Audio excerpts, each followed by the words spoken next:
Hey everyone, welcome. Happy Wednesday to you, Wisdom Wednesday. This is our second installation, my second installation. Bunch of people jumping on the call. Glad to have you here. Hope you're all doing well. Di, nice to see you on here.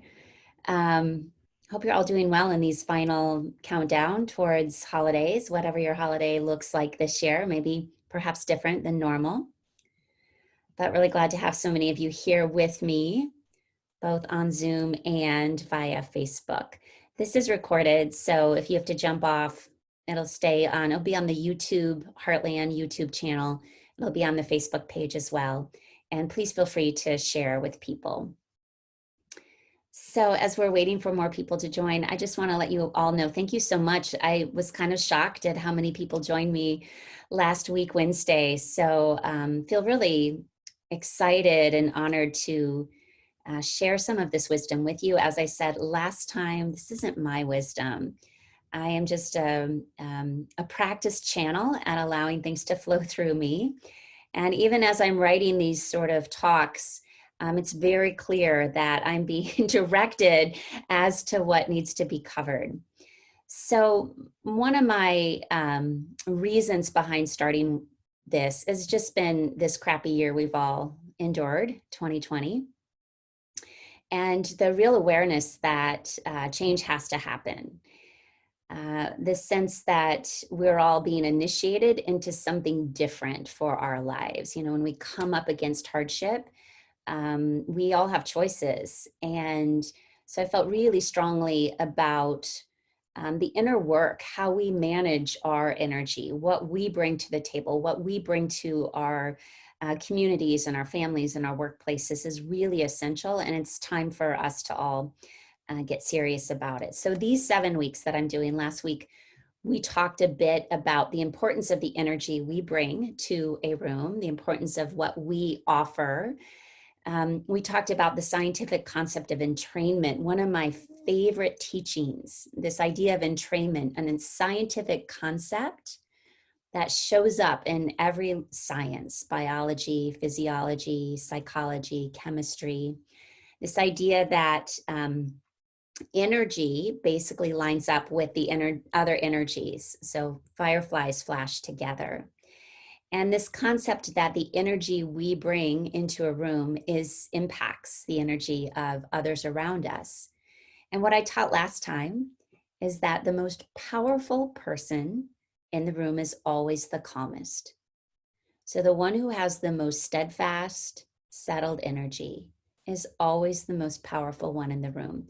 Other people's physiology will line up with that calm energy. And I taught this years ago to a group. Someone in their group was a college professor.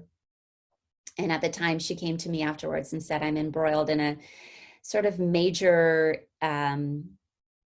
drama in my department. There's lots of infighting, and faculty meetings are hell, is what her exact quote was to me.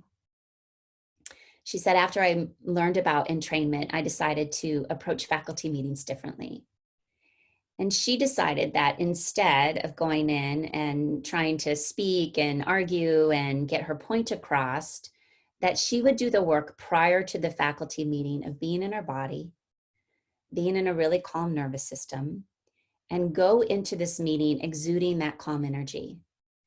She came back to me weeks later and said, you'll never believe it. Everything is changing.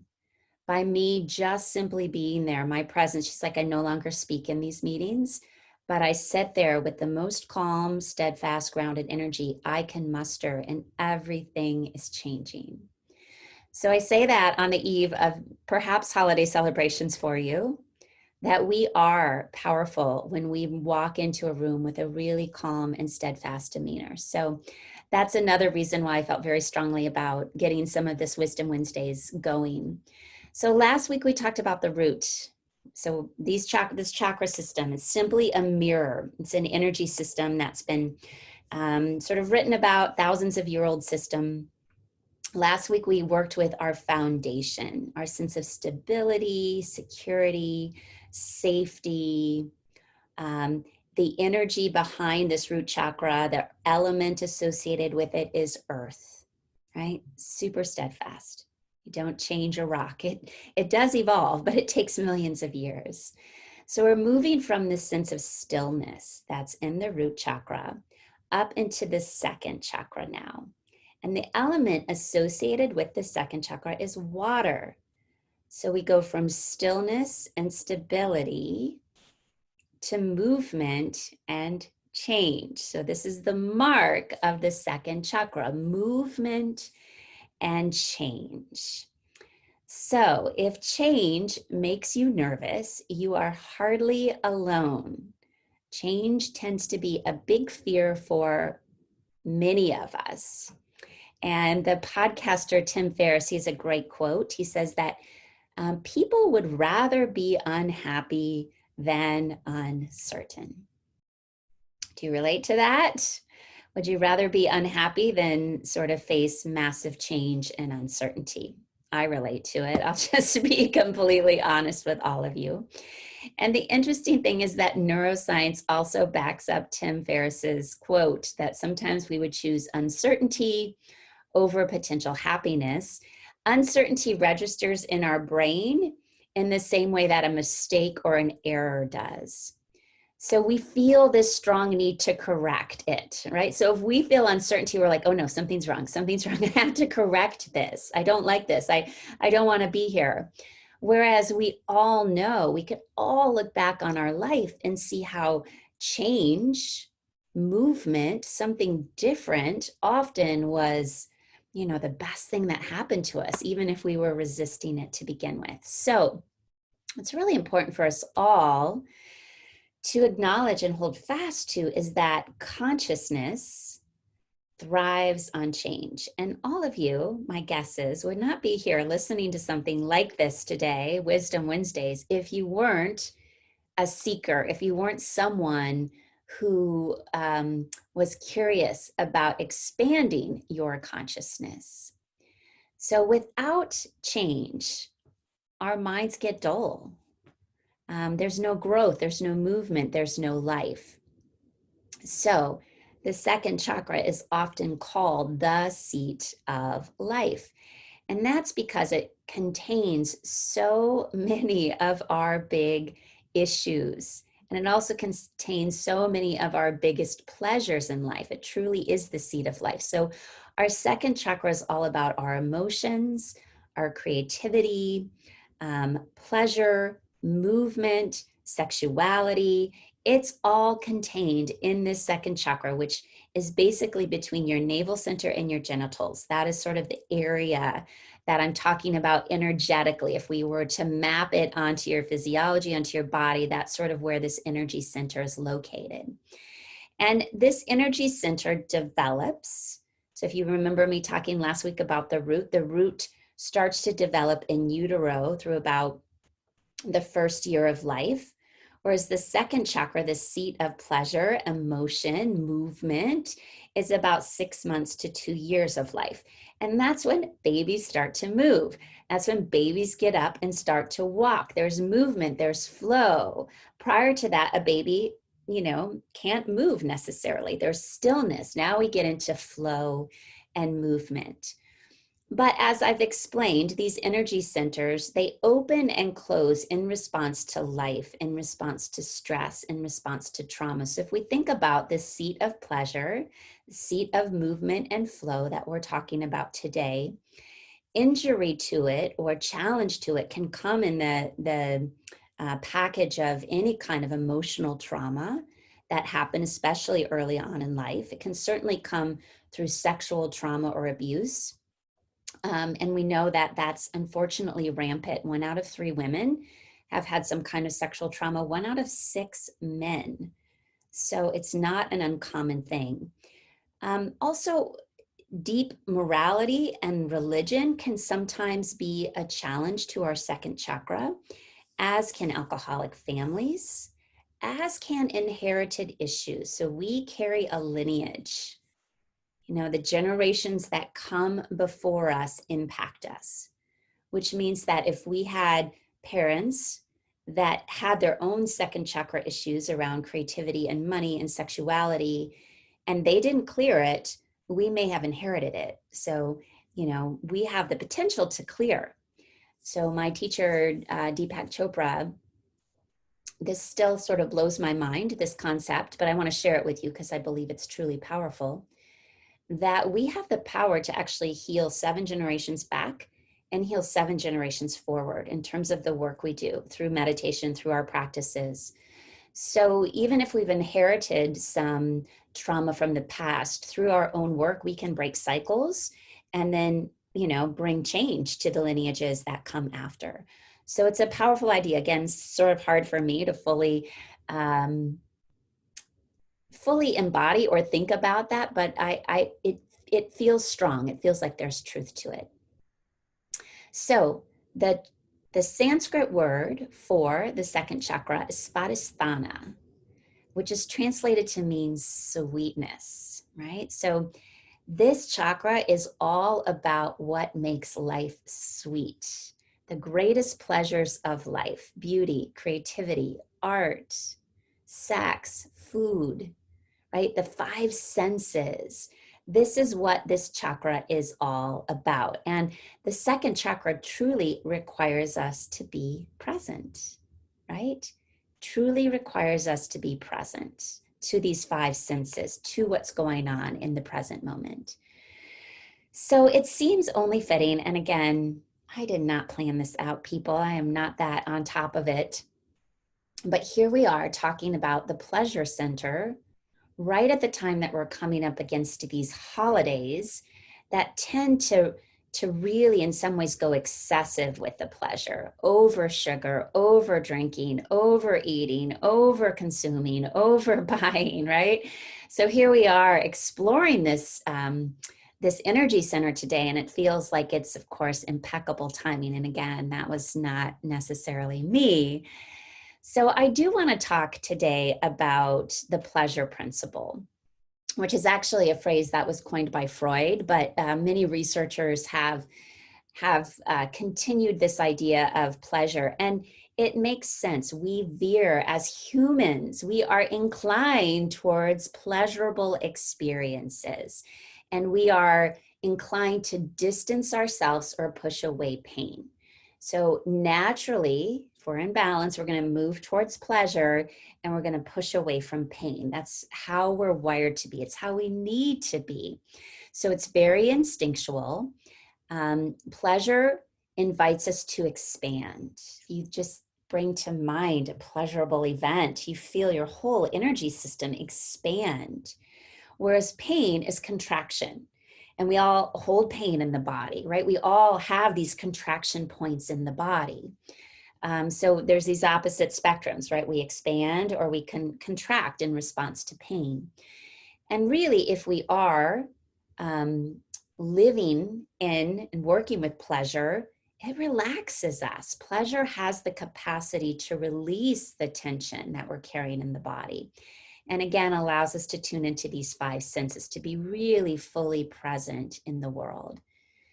So when we are connected to pleasure, we are right in the direct sort of line of our life force, right? We all have these moments when we're so connected to this vital essence, this vital life force we all carry, and pleasure has the way to truly connect us to that.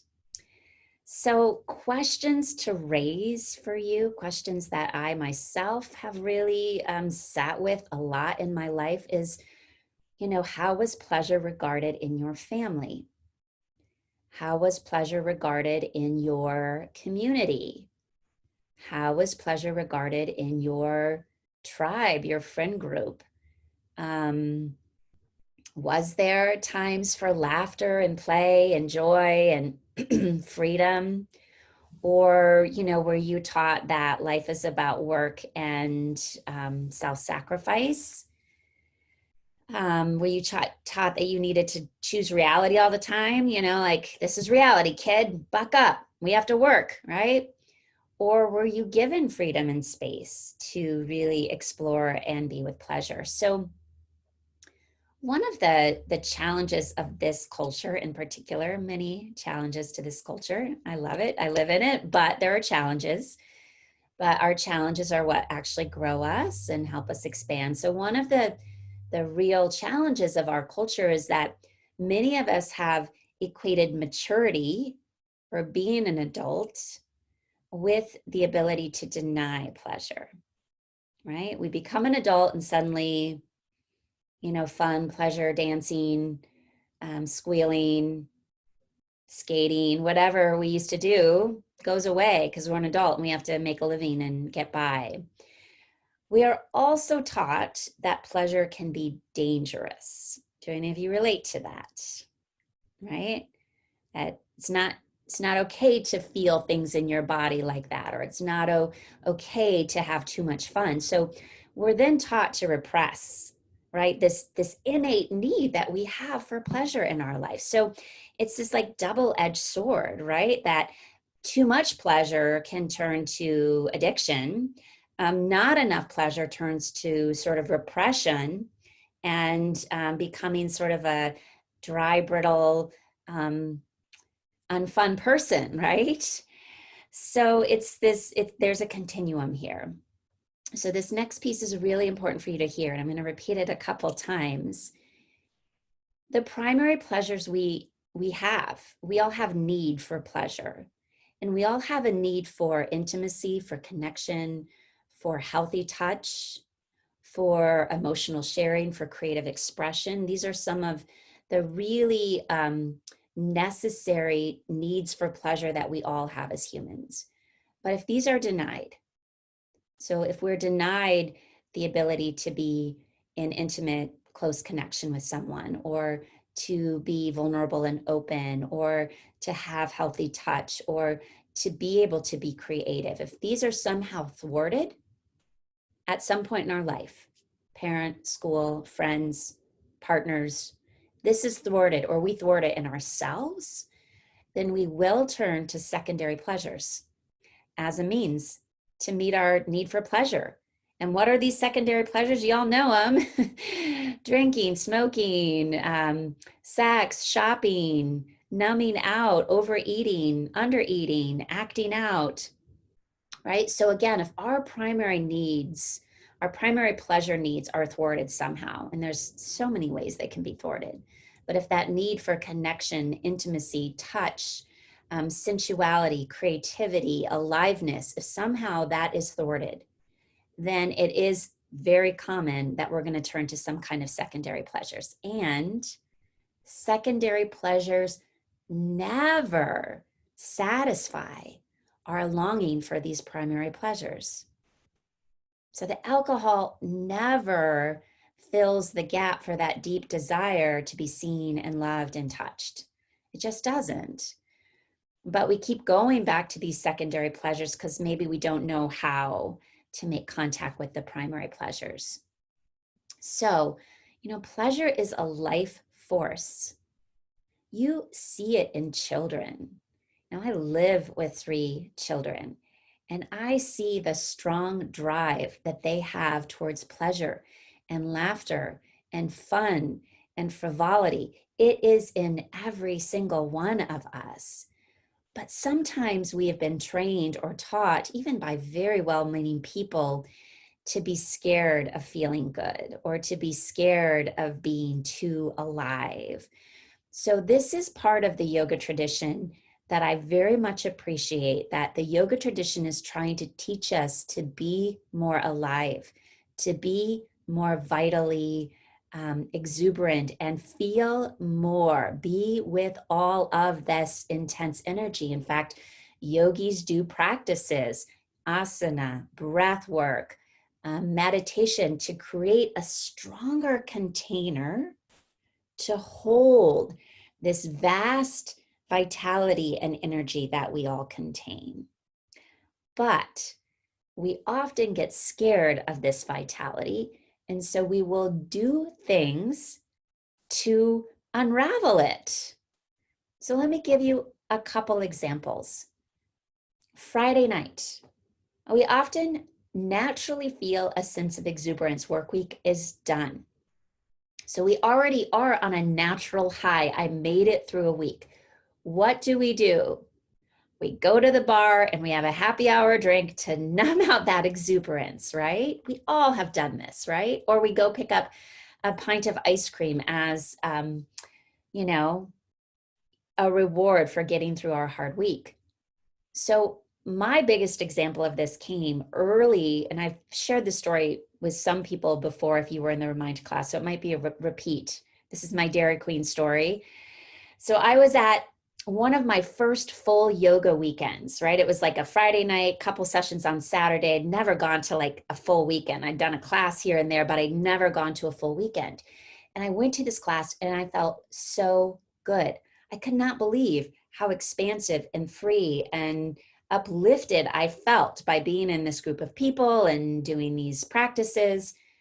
And without even being conscious of this, I literally got in my car, left on that Saturday night, flying high as a kite, and I went through the Dairy Queen drive-through and I got a big old Snickers blizzard. And I ate the whole thing on my drive home. And by the time I got home, I had a stomach ache. I was crabby. I was coming off a sugar high, right? And I had totally, like, it's like I couldn't hold. I was on some unconscious level afraid to hold feeling so good. So it's common, depending on what's happened in our life, that we sort of feel guilty about feeling really good. And so I unconsciously dispersed some of that high flying energy by eating something that didn't sit well with me. So just know that part of our challenge with pleasure might be that we're sort of scared of it on some level. So the deal with pleasure is we either overindulge it, the two ends of the continuum, we overindulge it, which can obviously lead to addiction, or we repress it, we push it down, we don't let ourselves enjoy life in the way that we once did, perhaps. So not only is our second chakra about pleasure, but it's about three more things I want to talk about very briefly. It's about emotions, sex, and creativity. So the same pleasure principle applies. Are you overindulging or are you totally repressing? Or have you found that happy medium? So let's talk emotions, right? 2-year-olds overindulge their emotions. Those of you who have little kids out there, you know, right? They overindulge their emotions. They show you everything and they play it to the hilt, right? So we can overindulge in emotional states. We can be kind of histrionic at times, or we can totally repress and not feel anything. It's all pushed down. Again, to have a healthy pleasure center, healthy second chakra, we need to find that sweet space somewhere in the middle where we're not overindulging, we're not repressing, we're just feeling, we're letting this vital energy flow through the body. So that's emotions, that's also sex. So let's talk sex here for a moment, friends. I know this is why you're really tuned in with me today. Sexuality is life force, right? It's life force. And yet our culture has challenges with it. We either overexploit it, right? Or we repress it. And there are some really well done cross-cultural studies that look at how a culture views sexuality. And the more stringent the taboos are around sex, the more violent the culture. The more sexually permissive the culture, the lower the crime rate. So this is cross-cultural work. Now, I lived in the Netherlands in college for a period of time. And so I saw firsthand what a difference a culture makes, right? So I remember sitting on the North Sea on the beach. It was warm out. And we're sitting at a cafe and I was enthralled with this 3-year-old little boy who was digging in the sand, playing in the sand. And he was completely naked. And the American conservative part of me was like, I can't believe those parents are letting their child be naked out in public with all these people around. They could be taking, right? Like that's the conditioning. Whereas the Dutch are very, it's a body. And then I learned that when I moved to Germany in my 20s and I would go take yoga class And there was no changing rooms, but people would come in after work. They would strip off their clothes to their underwear. They would put on their yoga gear. They'd walk in. Everyone did it. And as the American, I'm like, right? Just cultural differences. But the interesting thing is that the Netherlands has this beautiful, comprehensive sex education that actually starts at the age of 4. And I have dear friends and family still in Holland, and they have told me all about this. And the bottom line is sexual development is a normal process, and they want to start to talk about it at an early age. Well, this model in the Netherlands has garnered international attention because there's so many positive outcomes in the teenage years. So for teenagers, Dutch teens do not have sex earlier than American teens or other European teens. But when they do, they report that it is both wanted and fun, as compared to 66% of American teens who say that it was not wanted, was not fun, and came too early, right? So in addition to choice, the Netherlands also has the lowest pregnancy rate for teens of any other country.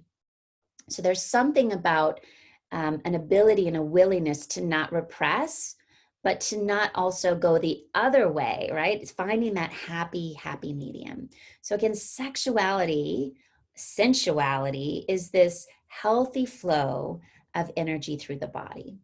So we have emotions, we have sexuality. Our final thing that the second chakra governs is creativity. So do you think of yourself as a creative human? I know that there are some artists on this call, so maybe you embrace, yeah, I'm creative. But as a culture, sometimes we define creativity much too narrowly. And so we think of it as, well, I'm not a real artist. I don't really draw or paint or sing or act on a stage. So I'm not really an artist. And yet, just like emotions and sexuality, this creative force, it's a force in all of us. It is there in all of us. So for some, it might come out in the way you garden. For others, it might come out in the way you cook or the way you dress or the way you've put your house together, or even the types of people you commune with, right? Can be a very creative, artistic decision. So just similar to our discussion earlier about where are we on this continuum? If we block this creative instinct in ourselves, and this is from my favorite book on creativity, which I'm going to forget the name of it. Julia Cameron, The Artist Way. She writes about this, that if we don't let this creative energy manifest, it comes out as self-destruction, right? Alcohol, drugs, addiction, workaholism. These are the shadow sides of creativity. So as we allow ourselves to be more creative, to allow that sort of creative force that wants to create, move, do, the negative expressions that will come out when this force is repressed sort of start to disappear. So in my last 2 minutes, let's talk about ways we can heal and balance our second chakra. So the first thing I want to say, friends, is that if you're having pleasure, way to go. Pleasure is healthy, and pleasure is a signal that we are on the right path. So we want to be able to embrace pleasure and our joy in our life. So ways to heal, second chakra, flow, movement. So move the body, flow, dance, swim, belly dance, move your hips in circles, get some kind of flow and movement going. You can even see, like, I feel my body moving right now in response to this. Take baths. Water is the element of the second chakra. So being in water is very healing and balancing for this part of our body, or this energy center. Nurturance is huge. So being kind and tender towards ourselves, touching ourselves, right? Massaging yourself. The yoga tradition talks about abhyanga, which is oil massage. And I can put some links to that with this video. Really, really nurturing for our second chakra. Have more fun, right? Take life less seriously. Lightness of being is one of the things we talk about that we're moving towards with our yoga practice. We want to feel a lightness of being, right? So it's releasing sort of this heavy, so much responsibility, of so much to do, releasing some of that. Lion's breath is a great one. Right, sticking that tongue out, rolling your eyes up, even the corners of your mouth lift a little bit. Right, this is a great way to sort of create a little bit more lightness in us, to let go of the heaviness. And then last but not least, this is a new term I just learned, but I really like it, so I want to end with this. It's called Femifesting. So instead of manifesting, which there's nothing wrong with manifesting, I'm a big fan of manifesting, but manifesting is deciding what we want, creating clear steps on how to get there, following through, accountability. Again, all good stuff. No bashing of manifesting. Femifesting is more the feminine principle for how we bring to us what we desire, what we want pleasure from. So Femifesting is really sitting with the image of what we want and letting ourselves feel it, right? Letting ourselves feel the pleasure of imagining ourselves in that home with all the windows and the light and the tall ceilings that we desire, right? So Femifesting is, instead of the hard structure, it's letting yourself feel the image of where you want to go. So I love that. All right, learn something new every day. So above all, my encouragement to all of you in this week to come is get out there, feel.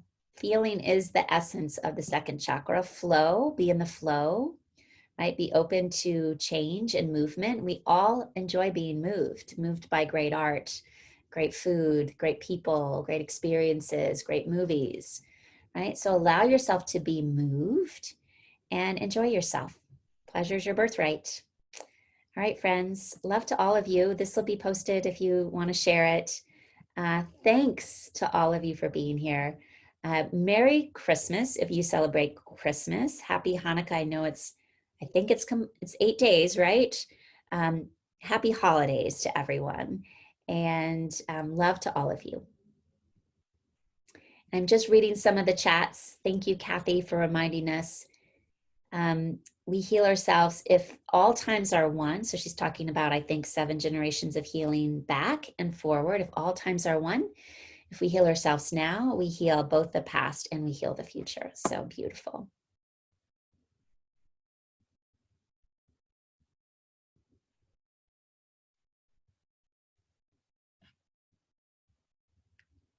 All right. Love to all of you. I hope you have a really great holiday. I'll see you next Wednesday. By the way, I'm going to be teaching Christmas Eve yoga tomorrow morning at 9 if you want to join.